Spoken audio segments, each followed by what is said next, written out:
ঢাকার ব্যস্ত শহরে একা এক জীবন কাটাতো আরিবও। বন্ধু কম, অনুভূতি বেশি।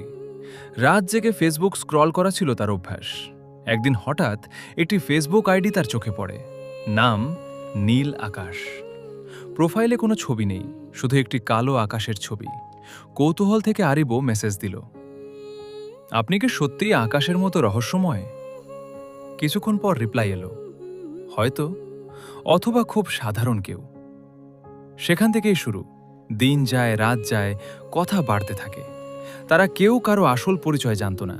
আরিব শুধু জানত মেয়েটি যশোরে থাকে, আর মেয়েটি জানত আরিব ঢাকায় থাকে। না ছবি, না ভিডিও কল, শুধু শব্দের ভালোবাসা। মেয়েটির আসল নাম ছিল মেহরিন, কিন্তু সে সেটা কখনো বলেনি। এক রাতে মেহরিন লিখেছিল, যদি কোনোদিন হঠাৎ হারিয়ে যাই। আরিব হেসে বলেছিল, তাহলে পুরো পৃথিবী খুঁজে আনব। মেহরিন রিপ্লাই দেয়নি, শুধু একটাটা পাঠিয়েছিল। তারপর হঠাৎ একদিন মেয়েটি অফলাইন হয়ে যায়। একদিন, 2 দিন, 1 সপ্তাহ। আরিব পাগলের মতো অপেক্ষা করতে থাকে। ঠিক সেই সময় ঢাকার রাস্তায় বিকেলের আলোয় হাঁটছিল সে। হঠাৎ তার পায়ের কাছে একটা লাল খাম উড়ে এসে পড়ে। খামের ভেতরে একটি চিঠি। চিঠিতে লেখা, আমি জানি তুমি আমাকে অনেক ভালোবাসো, আমিও তোমাকে অনেক ভালোবাসি। কিন্তু আমি জানি না এই ভালোবাসা কতদিন থাকবে।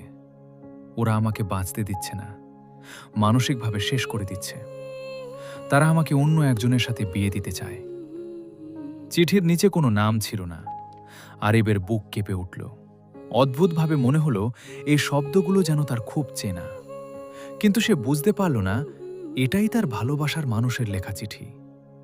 সেদিন রাতেই সে সিদ্ধান্ত নেয় চিঠির মেয়েটিকে খুঁজে বের করবে।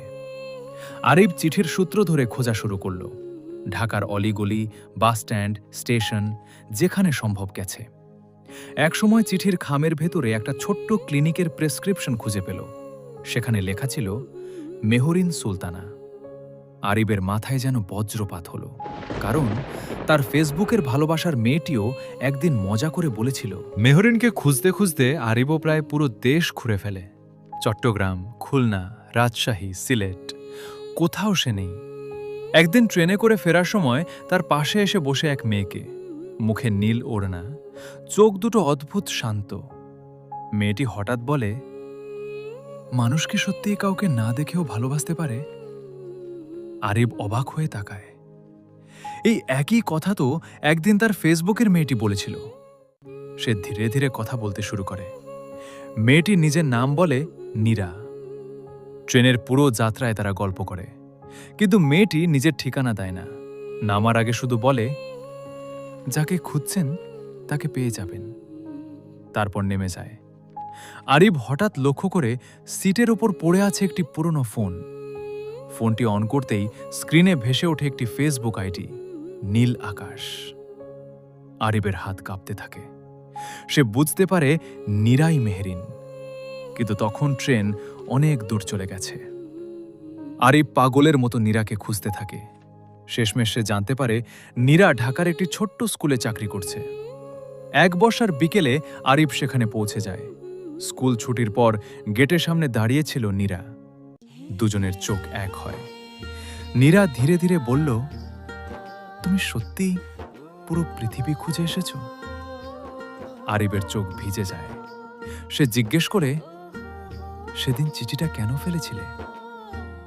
মেহরিন মৃদু হাসল, আমি ইচ্ছে করে ফেলিনি। ওরা আমাকে গাড়িতে তুলে নিয়ে যাচ্ছিল। আমি জানতাম না চিঠিটা রাস্তায় পড়ে যাবে। চিঠিটা ছিল শুধু তোমার জন্য। আরিব স্তব্ধ হয়ে যায়। তখন মেহরিন আরেকটি সত্য বলে, আমি জানতাম না চিঠিটা তুমি পাবে। আর তুমি যে সেই আরিব, সেটাও বুঝিনি। কারণ তারা কখনো ছবি দেখেনি, কখনো ভিডিও কল করেনি। তারা শুধু অনুভূতিকে চিনেছিল। সেদিন বৃষ্টির মধ্যে দাঁড়িয়ে আরিব মেহরিনের হাত ধরে বলেছিল, ভালোবাসা মুখ দেখে না, ভালোবাসা মানুষকে চিনে নেয়। দূরে আকাশে বজ্রপাত হচ্ছিল, আর ঢাকার ভেজা রাস্তায় দাঁড়িয়ে 2 অচেনা মানুষ আবার নতুন করে পরিচিত হচ্ছিল। সমাপ্ত।